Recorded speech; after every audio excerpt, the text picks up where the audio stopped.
Bonsoir à tous. Aujourd'hui, nous allons faire le bypass, le permanent MDM avec l'ICATool sur un téléphone Mediatek, le processeur MTK. Donc, vous devez savoir d'abord que la nouvelle mise en jour de l'ICATool consiste à faire le permanent MDM remove sur les MTK. D'accord.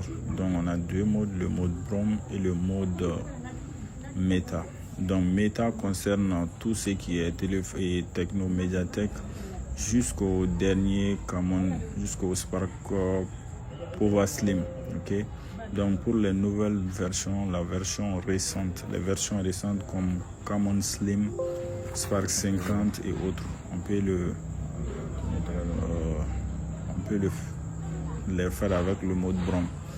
Ok. Donc nous allons choisir le mode Meta. Et on éteint le téléphone, ok. Donc vous allez suivre le processus.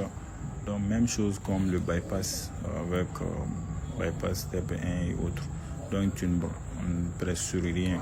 Donc on branche directement le téléphone. Puis on attend que le téléphone détecte le mode Meta, ok. Donc comme vous le voyez dans la vidéo, le téléphone a détecté le mode Meta. Très bien, ok.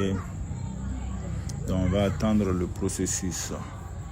Voilà, c'est très rapide, très rapide. Donc on attend le processus. Donc avec les Camon Slim, seulement avec les Camon Slim, Spark Smart 20 et Spark 50, on utilise le mode Brom, ok. Seulement ces modèles-là. Même la partition, c'est pour ces modèles-là seulement, ok. D'accord. Donc on voit que ça passe. Le processus est toujours en cours. Donc on va attendre le téléphone, que le téléphone finisse, que le logiciel finisse le traitement du truc.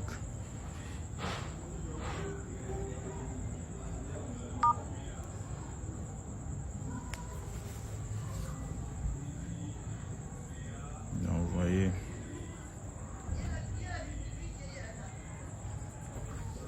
L'opération. Alors comme vous voyez, l'opération vient de se terminer. J'avais mis la vidéo du téléphone là en pause, ok. Donc vous devrez comprendre que lorsque l'opération est terminée, ok. Donc l'opération est toujours en cours. Donc maintenant on peut dire que voilà, l'opération a réussi. Donc le permanent Meta MTK, ok.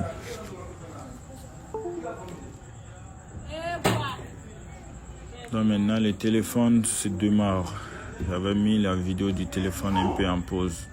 Donc vous devrez comprendre que vous n'avez qu'à faire cette étape seulement. Donc maintenant et l'étape finale qui consiste maintenant à changer l'email 2. Vous devrez changer l'email 2, ok. Donc maintenant on éteint le téléphone. On peut utiliser le même tool pour changer email 2. Et pour ceux qui ont aussi des tools qui peuvent changer l'email 2, il n'y a pas de problème.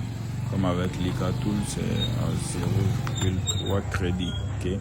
Donc le changement d'email pour ne pas faire usurpation des services, c'est pourquoi on a mis ceci à 0,3 crédit, d'accord. Donc vous suivez avec moi. Maintenant je vais essayer de changer l'email 2, d'accord. Donc l'étape D, c'est l'écriture de l'email D. Ok. On y a. Je vais écrire l'email D.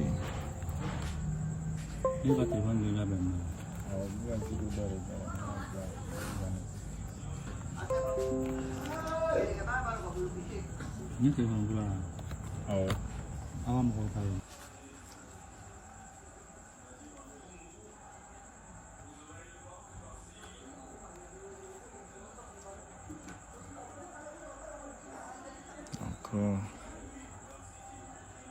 Je pense que la vidéo elle est un peu du genre un peu lente, ok. Désolé pour ça, mais vous devrez écrire l'email D. Okay, donc l'email D. D'accord. Avec l'ICATool, je vais écrire l'email. Bon, Certaines personnes ont l'habitude de choisir des emails par hasard. Donc, tous les emails commencent par 35. Et le dernier chiffre, le logiciel vous montre ça en bas de l'email 1.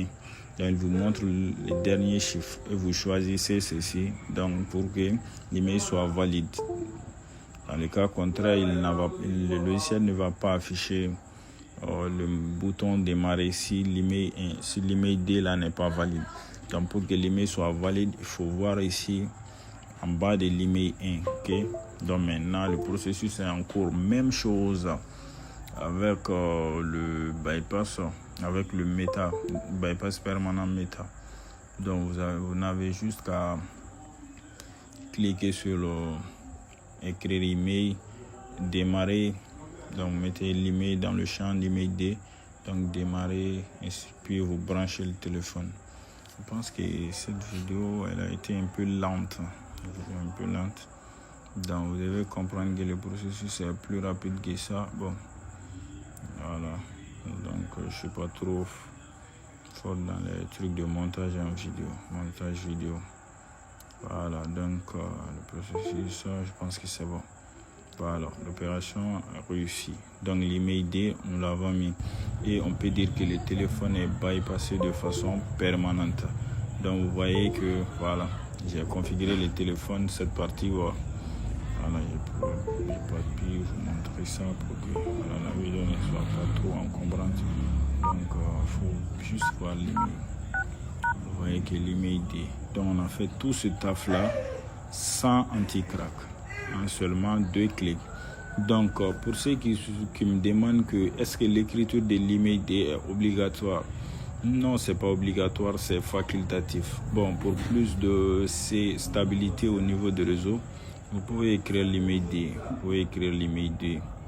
Voilà. Sinon, dans le cas contraire, la baseband existe.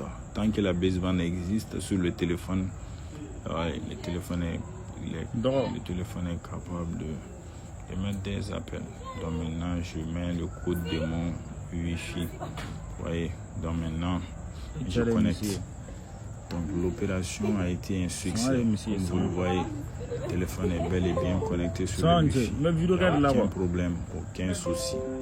D'accord, donc tout est ok. Bien.